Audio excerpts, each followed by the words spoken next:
My name is Rebecca Quinn, and I am an encaustic painter. I've been doing it for about 3 years, and it's pretty much just a hobby right now, but I'm hoping to get better. It's a challenging medium that I really enjoy, and I've taken a lot of classes and practice as much as I can here in my home studio. Encaustic means to burn in. It's actually been around as an art form since the 6th century or even before that, and there are still encaustic paintings in museums from that time period. So it is a medium that can last as long as you follow the proper techniques. You got to have a porous surface for your paint to adhere to, and you have to burn it in, as I'm doing with my blowtorch. It's actually a kitchen torch. Iwatani is a common one people use, and then I've got butane here that I'm using. I just have not too big of a flame here. If you have too much of a flame, it'll really move your wax around. As you can see, it's really pushing the wax around, so that's too high. You want to keep your torch a little bit lower. Anyway, I'm just warming up the palette here, or my panel here. My palette is to the left, which is also warmed up. Once you have your panel nice and warm, you can start applying. This is medium here, which is beeswax and damar resin. And so then my brushes need to be heated up too.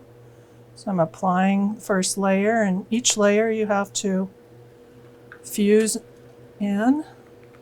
Turn my torch on again, and I fuse that layer. And I can build up my layers from there. You can do many coats or as little coats as you want. I like to try and get a nice layer on because you can scrape back, as I'll show in a minute, and it'll show your layers from before to get a variety of techniques. So I'll do some paint now. Just move in there, some more paint. This is also beeswax and damar resin, but then it's got paint pigment in it. And I can add some medium to it to make it easier to apply. Just do whatever you want until you get something you like. It's kind of my motto. So it's really kind of a push and pull. Add stuff, take it off. I'll fuse that. Then if I decide I don't like it, I can scrape it back.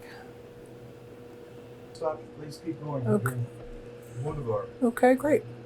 So one of the things you can do is there's lots of different things you can do, but one of the things you can do is if you want to scrape back, show some of your layers from underneath. Now I don't have too many layers on here, so it's not going to be as pretty, but if I had some brighter colors underneath, you'd be able to see it.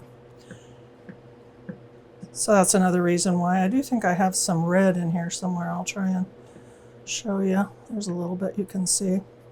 So you can sort of go on a treasure hunt and try and find what you have underneath. The other thing you can do is you can use a variety of tools.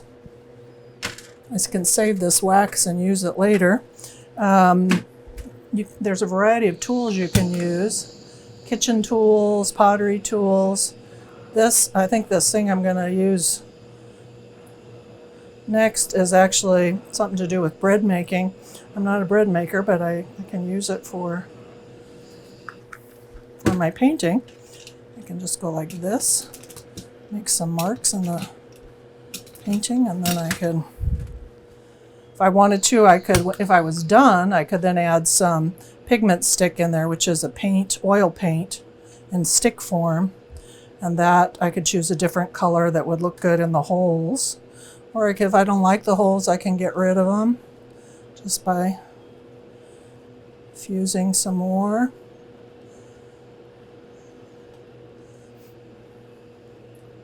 A lot of encaustic artists will work on several panels at once where they get tired or the wax gets too hot and they want things to cool off, and so they'll go to something else. I kind of do just one at a time. I think this needs some color, so I will add some color next.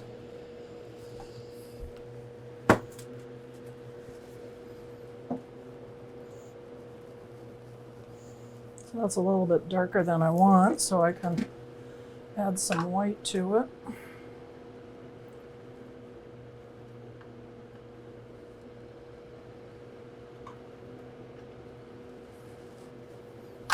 Mix it around, get a different color, or get it, I decide that's not dark enough, I can add some more paint to it.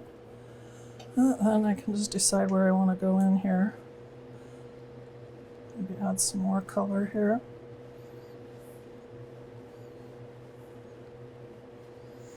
If I don't like it, I can always change it. Oh, there, I just lost a brush there. Happens a lot.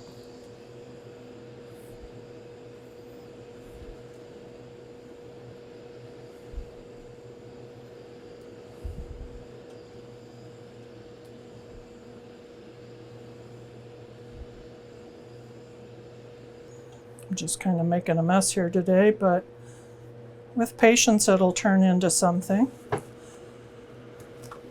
Gotta stay positive. Doesn't look like a mess to me.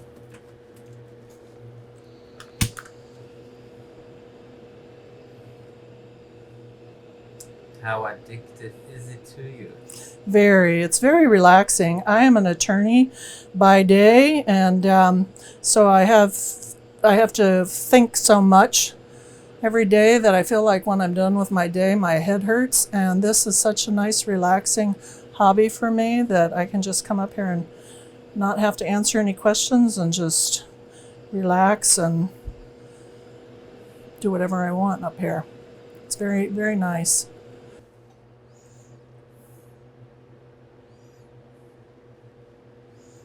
And so sometimes you just want to put some medium on to kind of dull what you've got going on in the background. Feels like it's getting too bright. I sometimes just put some medium on. It's also a nice way to build up layers. If I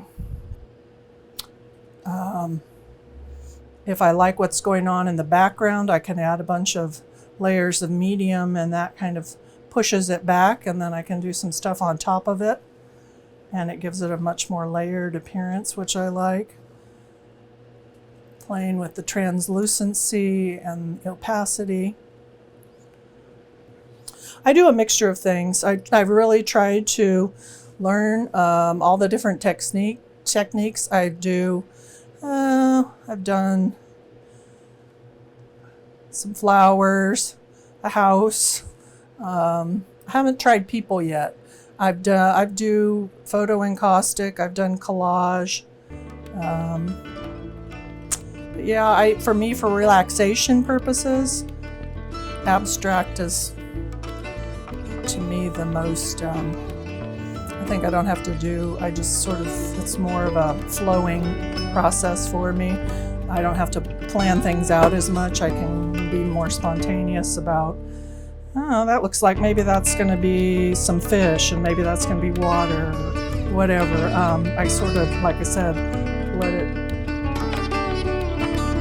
let it develop as I'm going.